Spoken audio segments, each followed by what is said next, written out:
మీరు జీవితంలో బాగా ఏడ్చిన సంఘటన ఏంటి? షూటింగ్ టైంలో గానీ, ఇండస్ట్రీకి వచ్చిన తర్వాత గానీ? అదైతే చాలా బాధాకరం విషయం అండి. 3 డేస్ అన్నం కూడా తినలేదు.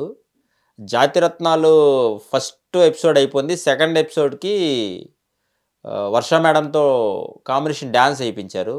ఆవిడతో డాన్స్ ఏయించిన తర్వాత నేను చేయాల్సిన స్కిట్ పూర్తిగా మర్చిపోయా. ఫస్ట్ ఆయన పట్టుకొని వర్ష గారిని ఒళ్ళో పెట్టుకొని ఊ అంటా ఊ అంటా పాటకి డాన్స్ ఏయించారు షూట్‌లో. ఆవిడని పట్టుకున్న తర్వాత పూర్తిగా నా మైండ్ పోయి నెక్స్ట్ ఇప్పుడు స్కిట్ చేయన్నారు. ఆ స్కిట్ మొత్తం మర్చిపోయా. మర్చిపోయిన తర్వాత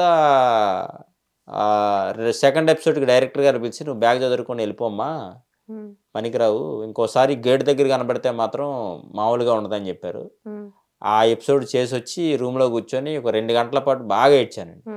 ఎంతో కష్టపడి వచ్చాను, ఊళ్ళో చెప్పేశాను, ఇలాగా టీవీలో కనబడతాను. అప్పటికి టెలికాస్ట్ అవ్వలేదు, ఎపిసోడ్లు ముందు తీస్తారు కదా, అప్పటికే వెళ్ళిపోమన్నారు. ఒక రకంగా అయితే పంపించేశారు కూడా. అవును, ఆడిషన్స్ కూడా 2 నెలలు 3 నెలల దాకా జరుగుతాయి.